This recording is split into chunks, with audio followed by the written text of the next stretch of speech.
Welcome, critters. I'm Claire Jones, your devoted host of the Sacred Reading CR podcast, where we discuss and examine Critical Role episodes, plotlines, characters, and players through the lens of sacred reading practices. This particular episode is about Campaign 1, Episode 22, Part 1, and joining me today is Petall. Hello. All right. So the icebreaker we have for today is you have your own late night talk show. So who would you invite as your first guest? Oh, that's a good question. I think I would want to invite Pyrah Iyengar, just because I think she's a really cool person. I've been listening to Worlds Beyond Number lately, and I've just been really enjoying the combination of all the stuff that I've seen her DM or play in. I just really like her style of characters and role playing, and I think it would be a lot of fun to be able to talk to her about that. This is assuming, of course, that my talk show, since it's run by me, it probably would be about something tabletop RPGs, because that's basically my whole life. I can't see myself running any other type of talk show, so right. I think it'd be cool to have a Pyrah Iyengar. Yeah, I was thinking about it too. I'm like, all right, what angle am I going for here with my first guest? What is the conversation I want to have? And I thought about it. I was like, all right, well, I would want to have someone that I'm just like, yeah, we're speaking the same language, that kind of, and I think it would have to be Marisha Ray, honestly. Nice. For that, because I feel like we have too much in common sometimes. I know that we've talked about that in terms of Keyleth.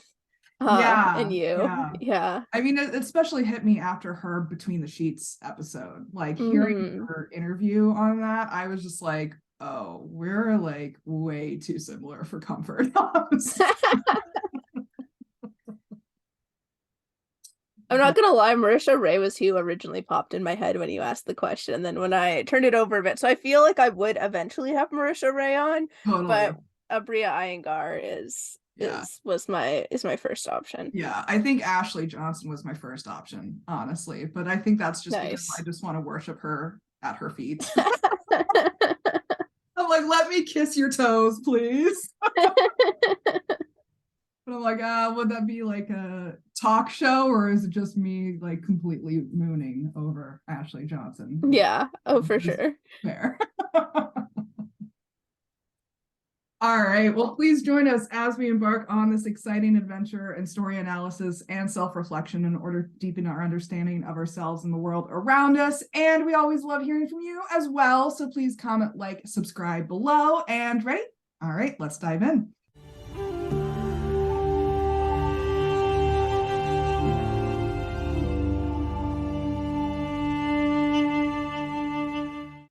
After being split into separate groups for 2 contracts from the Slayer's Take Guild in Vasselheim, half of the party has been waiting anxiously at the guild hall for the other half to return for 3 days.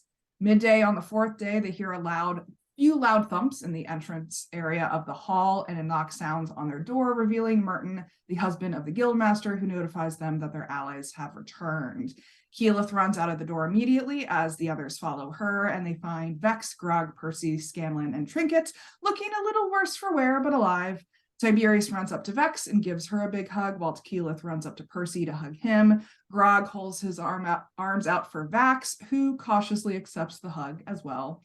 Scanlan, played by Matt because Sam is absent, looks forlorn, saying if only she was here, to refer to Pike. Percy says they look good, and Vex asks Vax, say that 10 times fast, asks Vax how they did as they hug. Tiberius and Keyleth continue the hug train until they have all been properly greeted, and Vanessa, the Huntmaster, claps to get their attention. She says she's glad they survived, but would prefer if the theatrics stopped. She said that they have displayed their talents, proving themselves to be worthy, and that she wishes to take them to see one of their great secrets, one that they must keep. They also need to be branded as new members of the guild, so they followed Vanessa and Merton as they walked to the back of the guild hall down a long hallway until they reach a very large solid iron door at the end, flanked by 2 armed guards of the guild. Keyleth asks if they get to choose where they are branded, but gets no answer. The guards open the door and reveal a long stairway leading down into the darkness with low torches. Tiberius casts light in the hallway and Vanessa scolds him, saying he has to put it out immediately. He protests, but complies. She says that there is a process and they must be patient. They suspiciously follow her down the stairs and notice that the air has a very old smell to it. They enter a large room with a beautiful stone sanctuary forming a ziggurat at the center. Vex says to Vanessa that she thought they were just a band of hunters, and Vanessa asks if she trusts her. The group answers, no, not really. Tiberius says that she is nicer, which is different. And Percy says they're locked in, so sure. Vanessa says if they wish, they can still be put on trial with the law of Vasselheim instead of joining the guild, and they say that they're still cool with moving forward with the guild. She leads them to the stone structure, and Vex notices small symbols carved into it across the stone surface that looks like a sickle with an eye. She realizes that it's the symbol of Ioun, the goddess of prophecy, knowledge, and skill, and at the top of the structure is a clear glass sphere. Vanessa calls out, saying, "Oh, Sisa, come, we have fresh blood for you." A loud roar breaks through the darkness and shakes dust loose from the ceiling as this party starts to freak out, saying that this was not what they signed up for. Keyleth says that she's starting to think that this is a cult. I think Keyleth thinks everything is a cult. I think Marisha thinks everything is a cult. At this point, a giant lion-like creature leaps out onto the platform and a huge wings flare out as Vax asks if they're the one who will be doing the branding. The creature chuckles and tells them that she has been watching them from afar and sensed their arrival. She says their fates will bend toward the guild and then welcomes them to the family. She bows towards them and they mirror it. She says that she has been the keeper of this temple for hundreds of years, and Tiberius says she doesn't look a day over 20. She says it's interesting. Humor does not reach her chambers often these days. They say that they have come to bear the mark and will be recognized as her allies. The group all feels a sharp burning sensation on their right shoulder, finding the brand seared into their skin. They say it looks pretty good, but they wish they had had some warning. The creature says that she's been here building the guild for some time with the intent of helping rid the landscape of dangerous prey and helping those who are aligned with the good of the realm. Vex insight checks her and learns that she is being forthright and honest. The glass sphere starts to glow, and she says that this orb is what extends her vision to the world outside, seeing where the quarries of contracts lie, where the worlds flow between, and where her mate resides. Vax asks how far her vision reaches, and she says the limits fall to where will would be bent against what wishes to be seen. The further she goes, the more barriers can keep her at bay. She once tried peering into the abyss once, and it was a dire mistake. She says they are now privy to one of their greatest secrets, and they must keep it to themselves as chosen ones of Ioun and herself, welcoming them to the Slayer's stake. Tiberius says he takes it with great honor and thanks her. She stands as the orb goes back to a plain glass and leaps off the ziggurat into the darkness. Tiberius realizes that she is a type of sphinx and tells the group. Vanessa turns to them and asks, "I think that went well." Yes. They say yes, and Keyleth asks if their eyes are now going to flash blue like the Sphinx's. Vex asks if that means she can see through their eyes too, and Vanessa says that she does not know. Vex says that Osisa is not going to be happy about what she sees through Scanlan's eyes. Vanessa turns around and offers to lead them back to the guild hall proper, saying that she has some funds to give them for the original Hydra contract. Vax asks if this means they are now obligated to take contracts from them, and she says that if they wish to come by, they can pick up contracts, but they are not required to. She says that there are seldom occasions where they ask the Slayers to take up arms against forces that threaten the guild, but it's rare. Vax asks about her allegiances, and she says she has many for the best of the guild, mostly money and making sure that Vasselheim is protected. They exit through the iron door and go back to the foyer, and Vanessa offers them 3 pouches of coin. They divide it amongst themselves and eat some cookies. Vex declares that they are staying at the guild for free, and Grog tells the rest of the group that they killed a dragon. Tiberius tells them that they killed a Rakshasa. Vex says, "Well, you killed something human-sized. We killed a dragon." And Tiberius explains that the Rakshasa was a demon that threatened all of their lives.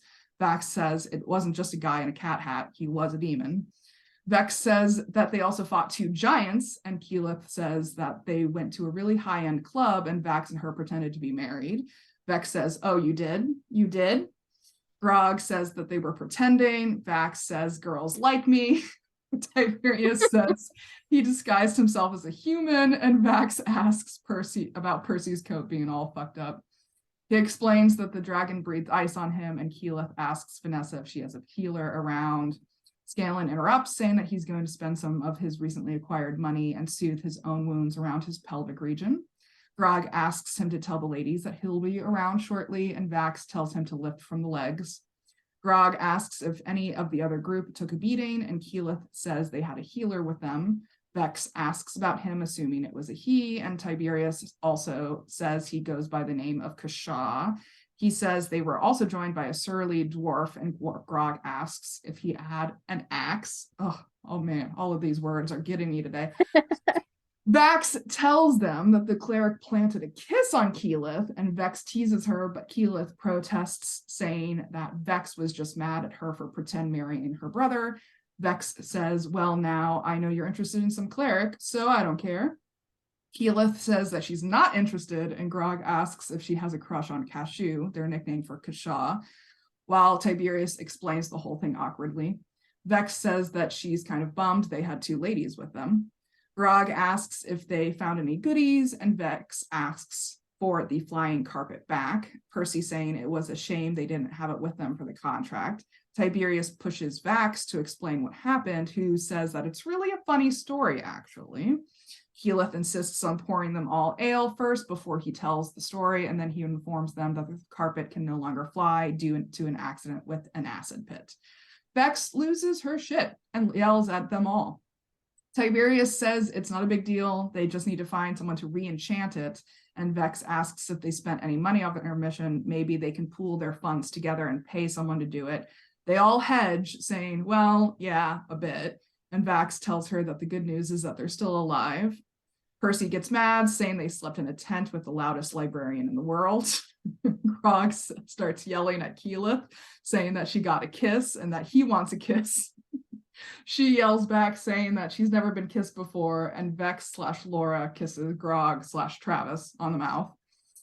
Vax starts to say in our defense, but is interrupted by Grog, who goes, what the fuck? Percy says this is what happens when you de-enchant the carpet. At which point Vax asks if there's a tavern anywhere, and then there is a knock at the door to the hall. Standing there is a meek and smiling Pike, as Ashley enters the studio in real life, surprising all of the cast except for Matt. Pike tells them that she's been working on the temple. Some people are great there, some people aren't, and she has a couple days off, so she thought she'd come hang out with them. Tiberius asks if she found any blue shit around the temple, referring to Scanlan's magic scry spell poop. She says, why, yes, she did come across some, and she just left it there because it was so fascinating.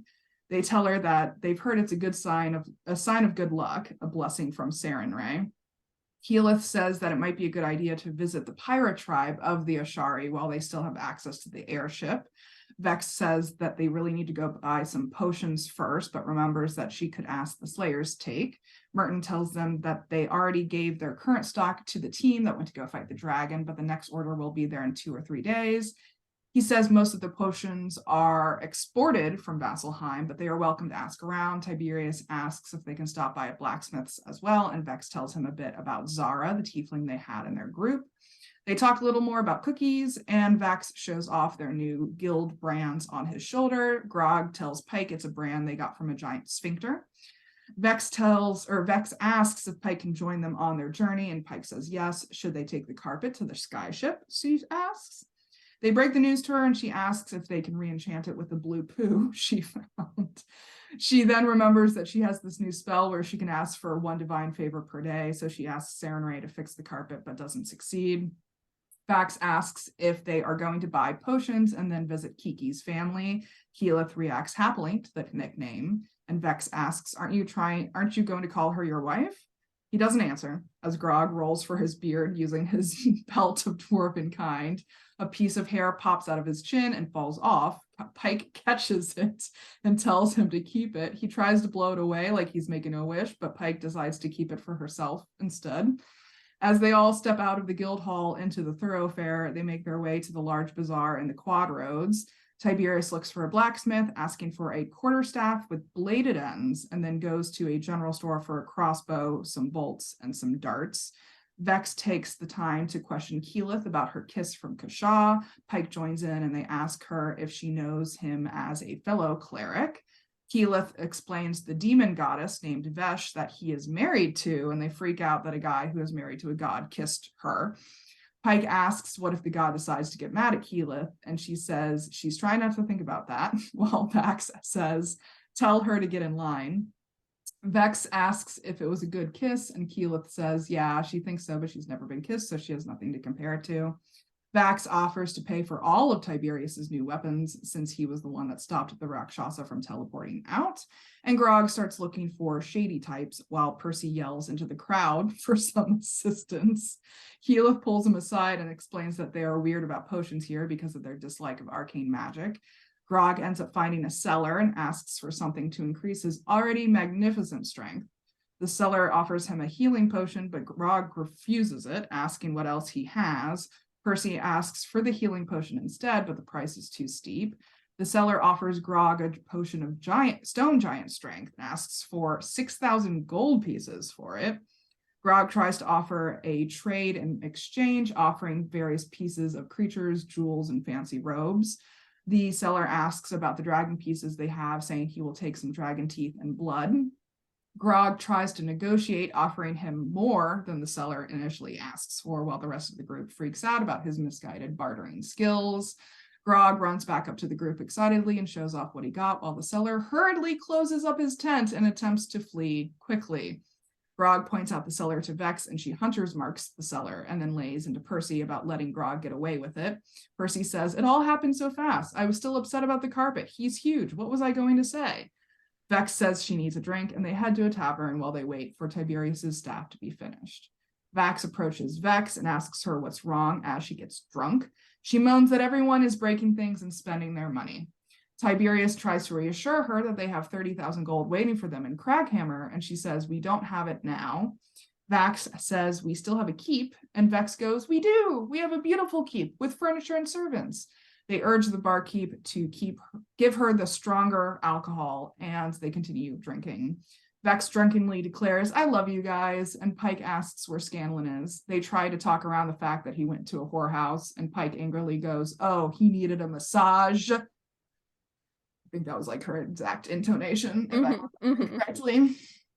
They ask if she can get away from the temple long enough to go to Pyrah with them, and then Keyleth explains the Ashari connection further, saying that there are 4 Ashari tribes to protect the places where the elemental planes bleed into the material plane. Once every generation, someone is selected to travel to the other tribes and establish communication among them. Pyrah is the fire tribe, located in a volcanic region, whereas Keyleth is from the air tribe. They make some jokes about Venn diagrams, and Tiberius asks if it's possible to get to the Fey plane through these gates, and Keyleth explains that they are only tied to the specific elemental planes. Vex burps, drunk as shit, and Vax says it's nappy time for her. Keyleth continues explaining that the last person to be chosen to go on the Aramente, the journey to travel between each of the tribes, but she never came back. That the last person to be chosen was her mother, but she never came back. So they haven't had contact with the other tribes in quite a while. Grog asks for details about how they will get there, and Tiberius asks if Pike can enchant his new quarterstaff. He learns that it will take a long time, but he decides to start the process. Vax says that going to Keyleth's family is important and urges them to leave for the journey. Vex agrees that they should go right at that moment, and they convince her to sleep first instead before they go. They yell at the barkeep to give them one more round, and Vex tips him 5 gold and gives him a wink. They all finish their drinks and head to their rooms for the night, and that's where they break for the episode. So what do we think of this first half? It was there's a lot going on, lots of fun role play moments. Yeah, I really enjoyed dialogue. it. So much dialogue.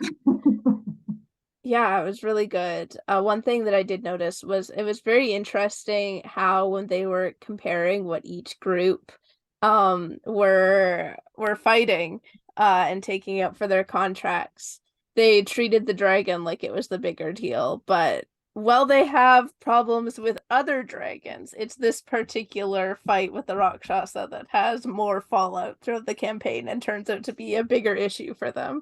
And so I found that really entertaining, knowing that in the future the Rakshasa comes back for them quite a few times. That they were like, oh, we fought a dragon and you just fought somebody human-sized. Yeah. Yeah. I mean, no one knows that at this point, you know. No, of course not. Only Matt does, you know. Yeah. While I was going over the summary, I was thinking about like what would have happened if the Rakshasa had teleported. Like that would have just been another challenge for them, right? Yeah. Like, I wonder if Matt was almost planning for the Rakshasa to get out of the fight, you know, but that would have meant that they failed the contract, which like would have had other consequences attached to it, let alone the fact that the Rakshasa, I don't know if he would still have a vendetta against them if he managed to get away, you know, like there's pros and cons. Yeah, it's interesting, the fallout. And it's interesting because like of the episodes that we've listened to so far for this podcast, I would say that of the Orion era, this is probably, aside from like the end episodes as we start getting into the Whitestone arc, I really think that this is probably one of the most like big episodes. It sets up like a lot of big things. It sets up their like their relationship with the Slayer's take. You meet Osisa and all of these things, and then obviously we're starting to head into the Aramente, and so this is like a really big episode, and it's wild to think about the fact that like a large chunk of Critical Role fans who very reasonably skip over Orion's time like don't have the opportunity to watch this and don't know this episode. Yeah. I mean, we've been saying this for a couple episodes now, but like so much is being seeded right now. So much is being seeded. Like you're right in the terms of the Aramente stuff and all of that jazz, but also like the God stuff is starting to be as well. And knowing where the current campaign is right now, like that's kind of what's been on my mind as I've been rewatching this episode is like, Matt started so early on with all of this stuff and we had no idea. It's true. And like, who knows whether Matt was planning to take it to where it is now in campaign 3, but this is definitely the stuff that like built up to it. Yeah. I mean, kudos to Matt. Like Matt is just a master at all of this. And it's just fascinating how like there is a ton of dialogue in this first half. Like I kept having to pause and rewind to like write it all down.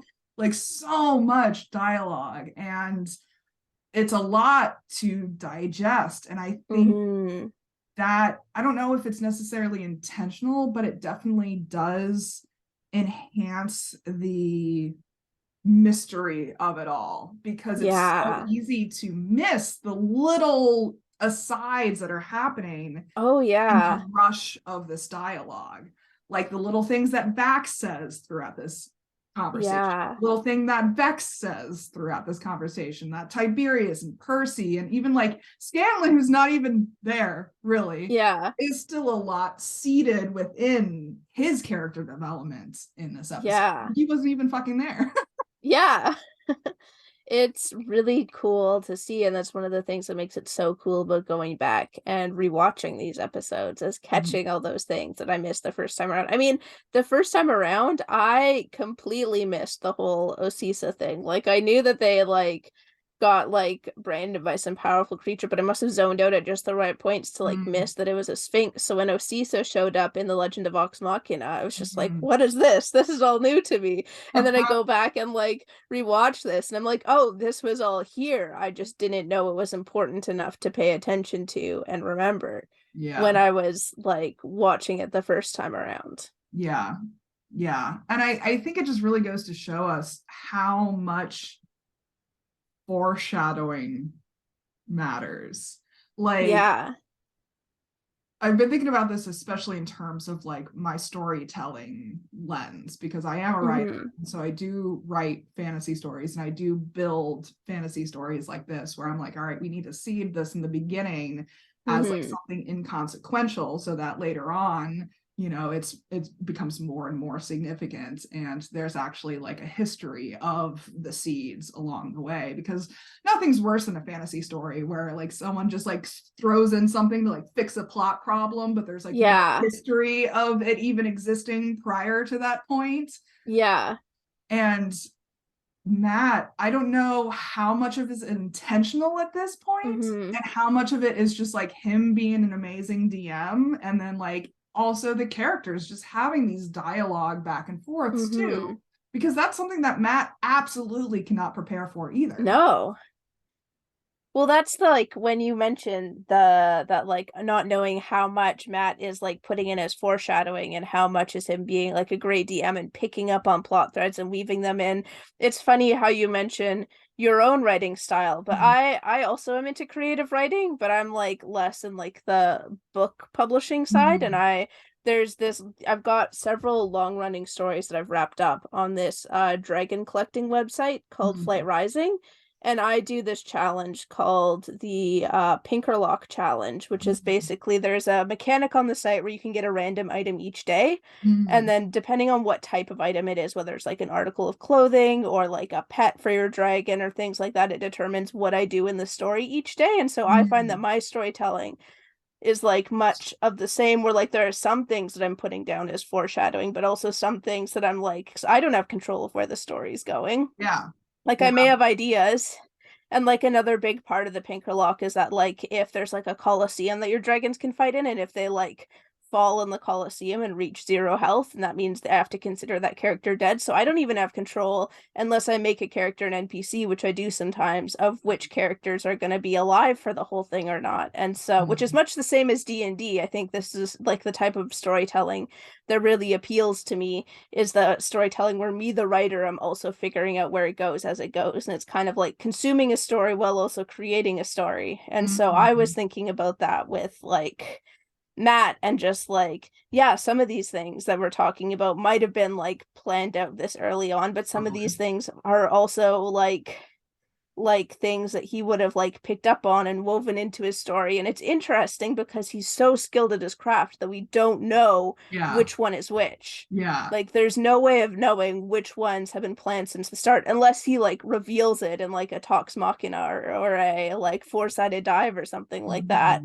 Like, there's no way of knowing what has been planned from the beginning and what has like just been picked up along the way, and even goes so far as like what we were talking about, where things are in the current campaign. We have no idea whether any of these seeds are things that Matt was wanting to explore way back here in episode 22 of campaign 1, and which are things that have just sort of like snowballed off of it as the world has like grown bigger and bigger. And I think that's really cool and really appeals to my style of storytelling and writing.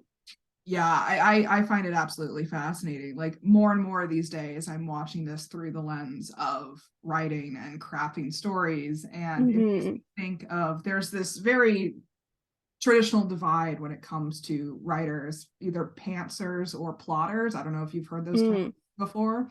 I think I have, but I don't entirely remember what they are. Yeah, so plotters are people who like plot the story out from A to Z every step along the way before they start writing it.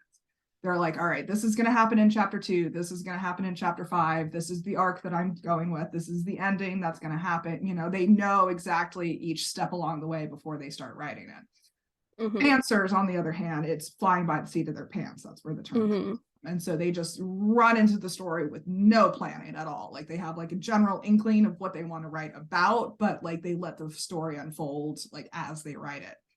I'm in the middle. A plantser is the term nice for that.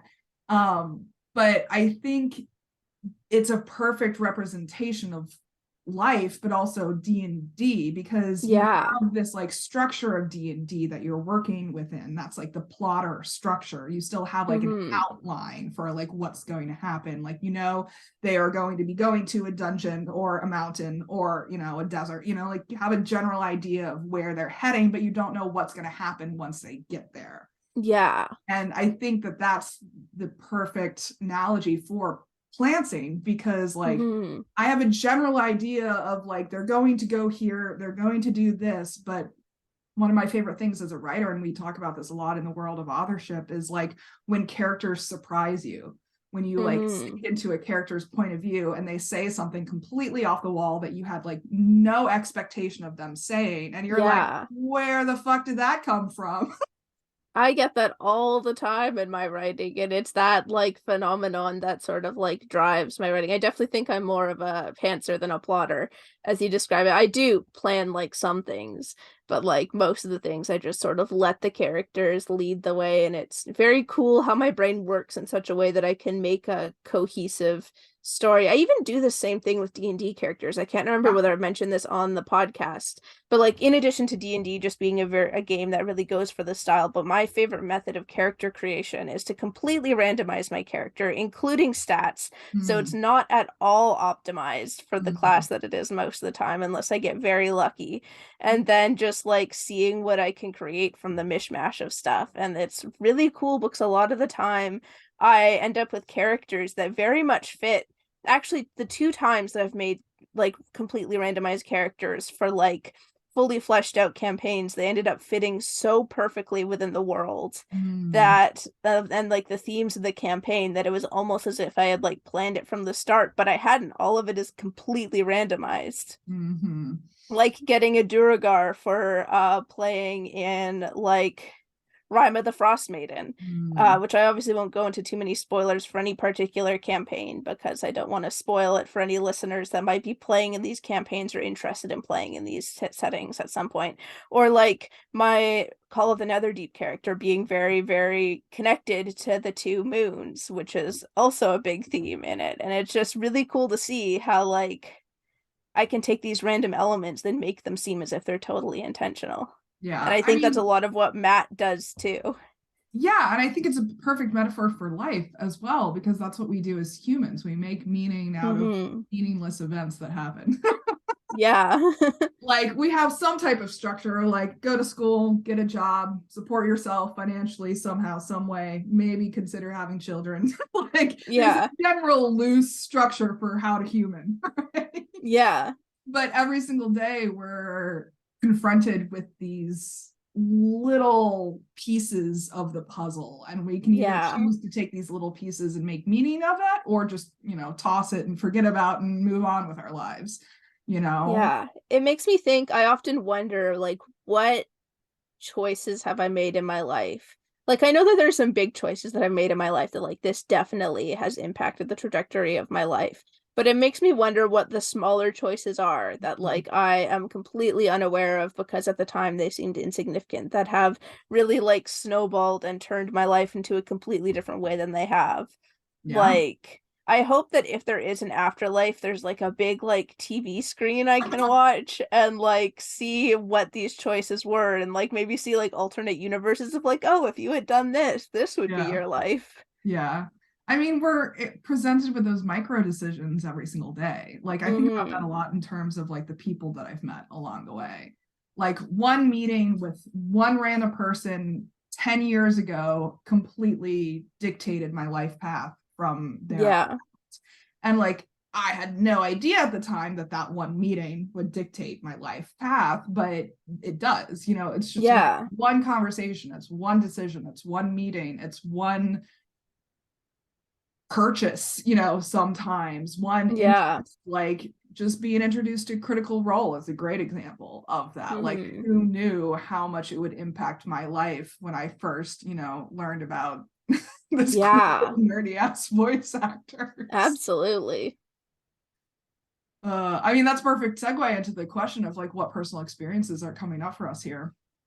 Yeah, well, I think we've touched on a lot of it already. I think, as I've already talked about the way that I do my storytelling in my writing on Flight Rising, and the ways that I live my life. And I guess like, yeah, I mean, I can't really think of anything more to add to that. We've touched on it quite a bit. Yeah, I mean, when I'm thinking about the whole like pantser plotter thing, especially when we apply it to just like how we live life in general. I used to be such a plotter. I used to be such a plotter when it came to my life. I was like, this is how it's going to happen. This is my spreadsheet that tells me how it's going to happen. Like, I used to be such a plotter, but I kind of had to beat that out of myself and be like, it never goes according to plan. No, because the No world matter- doesn't work like that. You can't plan your way. Like, that's one of the big reasons why anxiety is a thing, because there's so much that is outside of our control, and we just have to figure out how to work with it. That's such a poignant comment to make, because I saw a video the other day that was talking about what are the two factors that lead to depression and burnout in any situation, and it's high expectations, low control. If you have that combined, it's an automatic formula for stress, depression, burnout. And I think that that's something that we need to focus on, like not just in our work life, but in our personal life, like accepting that we don't have control over a lot of things. You know, because there's also this prevailing attitude out there with like the whole positive mindset, because like positive mindset, or like The Secret and like manifestation and all of that stuff, is talking about like you have control over everything. And in reality, that's not really true. Like, we don't have control over everything. We have a control over a lot. But when it comes to like systematic oppression and like the bigger forces and the bigger systems that are out there governing us, like we don't have a large amount of control over that. We have a small amount of control, but not a large amount of control over that. And I think that's why it can be so toxic sometimes when you think that you do have control over it all. Because that's also going to lead to the depression burnout cycle as well. Absolutely. I mean, I see it all the time with like the youth that I work with at the youth shelter. Like a lot of them are not there. I mean, some of it is choices that they've made, but a lot of it is just like circumstances and things that have happened to them. And like the lack of supports and the like ways that their life has gone and where they haven't had a lot of the like opportunities. Like it's a very like definition of like really shows you what privilege is, because here are these youth like ranging from 13 to 18, and like I often like look at them and see like, wow, like this is what you're starting life with, is like you're living in a shelter. I mean, hopefully they're not there for long. Oftentimes we do find alternate places for them, but then and it's just like, wow, like you don't have, like they don't have the same supports that I did. They don't have like the same like opportunities that I did. And it's very interesting to see it. It's just like, I know that they're gonna like find their way through life, but like, man, do they ever have a rough start. Yeah. And like, yes, we do have control over how we react to the situation, but that doesn't necessarily mean we have control over the situation itself. Like, no matter how positively I think, if I get into a plane crash, there's not much I can do. No.